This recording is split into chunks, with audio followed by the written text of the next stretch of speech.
2023 foi um ano péssimo para os haters do Nolan. Em julho lançava Oppenheimer e mesmo sendo um filme de 3 horas com cenas em preto e branco e abarrotado de diálogo, ele ainda fez 975 milhões de dólares no cinema. Claro que Barbie tem parte nisso, o evento Barbenheimer ajudou o filme nas bilheterias sim, mas se o filme fosse uma bosta, isso não teria sido sustentado por tanto tempo. Mas não acabou aí, no ano seguinte o filme do Nolan conquistou 7 Oscars, incluindo melhor filme e melhor diretor. E eu tô suando só por existir, você existe e já fica suando. Mas agora que o calor do momento já passou, será que Oppenheimer ainda se sustenta? É sobre isso que eu vou falar no vídeo de hoje. Vou começar pela trilha sonora. Eu lembro que quando o Ludwig Göransson foi anunciado como compositor desse filme, eu fiquei meio decepcionado, porque ele já tinha feito a trilha do Tenet e agora iria compor do Oppenheimer também. E eu pensei, pronto, eu tô testemunhando o divórcio do Nolan e do Hans Zimmer, que é o meu compositor favorito. Mas aí eu vou pro cinema ver o filme e a trilha sonora é foda, é foda. Eu sei que o Ludwig e o Nolan só trabalharam 2 vezes, enquanto que a parceria entre o Nolan e o Hans Zimmer já rendeu 6 filmes. Mas se fosse para comparar, a trilha de Interestelar está para Hans Zimmer, assim como a trilha de Oppenheimer está para o Ludwig Göransson. Para mim é a melhor trilha dele até aqui. Ela ajuda muito no filme. Claro que toda a trilha sonora tá lá justamente para isso, é para acrescentar, mas no caso aqui, além de acrescentar, ela também ajuda no ritmo de algumas cenas. Isso é muito importante num filme de 3 horas. A música aumenta a urgência de diversas cenas. Claro que não é a única forma de se fazer um filme longo. Tem filme de 3 horas que não tem a música o tempo todo tão presente assim, mas foi o caminho que o Nolan escolheu e eu acredito que tenha funcionado. Falando agora dos personagens e das atuações. Como eu gostei da maioria das atuações e dos personagens, eu vou começar pelos que eu não gostei. O cenário ideal é quando o texto e o ator andam juntos, um tá à altura do outro. Mas é comum acontecer de o texto fazer o trabalho pesado por conta de uma escalação ruim, assim como também é comum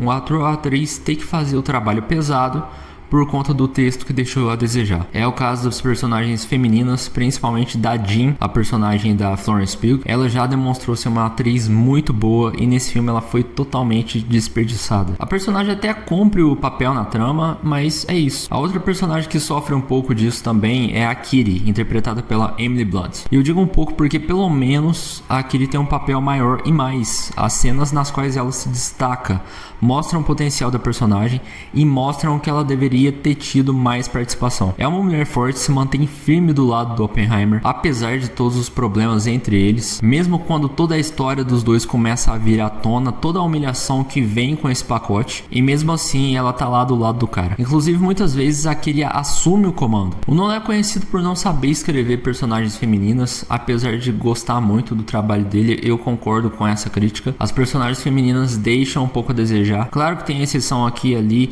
mas mesmo essas exceções não são personagens ótimas. Eu acredito que ele tenha dado um passo além com a Kitty de Oppenheimer. Eu realmente acho que até aqui foi a personagem feminina mais interessante de todos os filmes do Nolan. A Emily Blunt também atuou muito. Tomara que no próximo filme o Nolan consiga ir mais além ainda no quesito personagem feminina. Agora, tirando isso, o elenco tá muito bom. Principalmente os 3 principais, o Matt Damon, Robert Downey Jr. e o Cillian Murphy. Começando pelo Matt Damon, eu gostei de ver ele num personagem que ele não interpreta com muita frequência. Normalmente a gente vê ele fazendo personagens legais. Puxando trabalhos mais recentes e de relevância também, teve o Air e também teve o Ford vs Ferrari, onde os personagens são legais. O General Groves não é nada legal. É pavio curto, não gosta de nada, mas mesmo assim é fácil gostar dele. Ele inclusive consegue ser engraçado também em algumas cenas. O Nolan recorre àquele humor de personagens opostos. O Oppenheimer é um cara mais aberto, carismático e o Groves é mal-humorado, mandão. Essa diferença gera alguns momentos de leveza que fazem bem pro filme e dá pra ver inclusive que apesar das diferenças eles têm um respeito um pelo outro. Agora eu vou falar dele que ficou 10 anos no universo da Marvel, saiu e agora tá de volta. Robert Downey Jr. venceu seu primeiro Oscar aqui em Oppenheimer no papel de Louis Strauss e merecidamente, mais um exemplo de ator interpretando um personagem diferente do que ele costuma interpretar. E quando eu tava falando das personagens femininas, da atriz ter que fazer o trabalho pesado, porque a personagem escrita não tá em pé de igualdade, no caso do Strauss é diferente porque de um lado tem o Downey Jr. com uma atuação muito boa e do outro tem um roteiro que revela coisas sobre o personagem dele com detalhes sutis, detalhes que mostram quem o Strauss é de verdade, mostram o ego dele. Quando ele é humilhado pelo Oppenheimer, tem várias versões da mesma cena. Quando ele conta, quando é do ponto de vista dele, mostra ele constrangido, mas ao mesmo tempo não levando pro coração, como se ele quisesse dar uma maquiada, porque obviamente na mente dele, ele não é o vilão. Mas quando outra pessoa conta o mesmo acontecimento, a gente vê a verdadeira reação do Strauss, a reação de quem teve o ego golpeado. Agora, antes de falar do principal, eu quero destacar mais uma atuação, e é por detalhes assim que muitas vezes vale a pena rever um filme. Você acaba encontrando uma qualidade que na primeira vez passou despercebida. Eu acho que esse ator deve ter tido menos de 5 minutos de tela, e mesmo assim eu arrisco dizer que está entre as melhores atuações desse filme. Além dos atores grandes que estão nos papéis principais, o Nolan também chamou outros grandes atores para participações especiais. Mas dessas participações especiais, a melhor foi a do Casey Affleck no papel do Boris Pesch. O cara aparece numa única cena e consegue intimidar. O jeito que o Casey Affleck usa o olhar, como se o personagem dele estivesse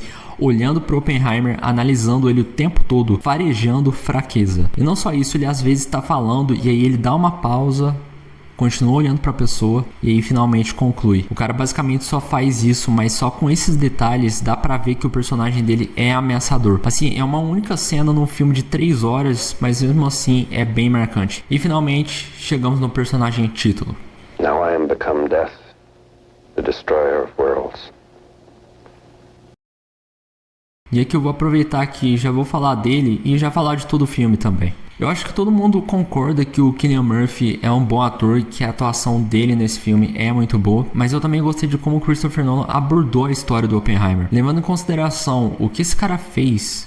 Se fosse um diretor qualquer, se fosse um diretor que não tivesse a palavra final e que o estúdio pudesse controlar, o filme iria julgar o Oppenheimer do começo ao fim. Mas felizmente o Nolan tem moral para fazer exatamente o filme que ele quer fazer. Então ao invés de ficar falando o que é errado, o que é certo, ele só conta a história. Além disso, no final, quando tem a revelação de que o Lewis Strauss queria sabotar o Oppenheimer, fica claro que o Nolan não estava interessado em deixar alguma mensagem política, ideológica, porque aquele ataque estava acontecendo porque um homem queria se vingar. Num filme que aborda a bomba atômica, que aborda a guerra, ele começa e termina de forma muito pessoal. Mostra qualidades e defeitos do Oppenheimer, mostra que ele é brilhante, mas que também é capaz de tentar envenenar uma pessoa. É impossível revelar quem exatamente uma pessoa foi com 100% de exatidão, e sabendo disso, o Nolan nem tenta. Ele mostra as contradições do Oppenheimer, o cara que cria a bomba atômica, o cara que se arrepende, mas não bate o martelo. Ele deixa isso pra nós, ao mesmo tempo que reconhece, óbvio, que é o horror por trás de uma invenção dessa e o que ela causou. E ele faz isso com esse som.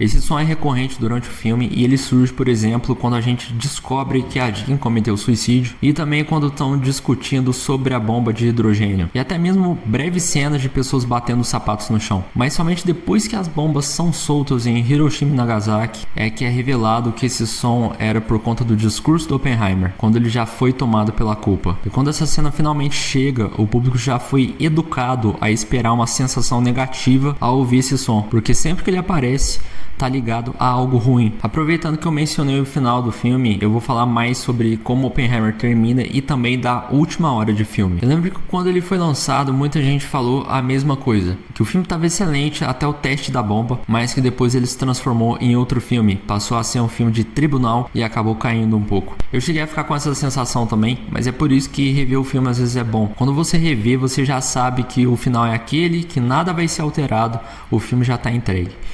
E aí pode acontecer da sua opinião continuar a mesma, o filme também pode piorar para você ou melhorar. Foi o que aconteceu comigo quando eu revi Oppenheimer. E aconteceu principalmente por conta de 2 recursos que o Nolan utilizou: diálogo e, mais uma vez, a trilha sonora. O diálogo do filme pode ajudar a estabelecer o ritmo da história. Por exemplo, se um filme que não é de ação e tem 3 horas quase não possui diálogo, o ritmo fica bem mais lento. É aqui que o Nolan foi estratégico. Se Oppenheimer vai ser um filme longo, o diálogo vai deixá-lo mais dinâmico. Pode perceber que no começo ao fim, os diálogos estão sempre presentes e de forma rápida, os personagens sempre têm uma resposta na ponta da língua. Nessa última hora de filme, isso é essencial justamente porque a gente já viu a criação da bomba. O teste já foi feito, sobra apenas o filme de tribunal. É como se o Nolan tivesse total ciência de que o clímax foi na explosão da bomba, só que falta mais uma hora. Então o que ele faz? Ele cria um segundo clímax se apoiando na rapidez dos diálogos, na música e nas atuações. Eu acho que o melhor exemplo tá nessa cena. O Downey Jr. grita, traz intensidade, ao mesmo tempo que começam a pressionar ainda mais o Oppenheimer, e enquanto isso, a música se intensifica. Isso mostra parte do motivo do Nolan continuar relevante. Ele é conservador por um lado, não gosta de 3D, prefere filmar em película, evita CGI sempre que pode. O cara não usa nem celular. Mas por outro lado, ele traz essa dinamicidade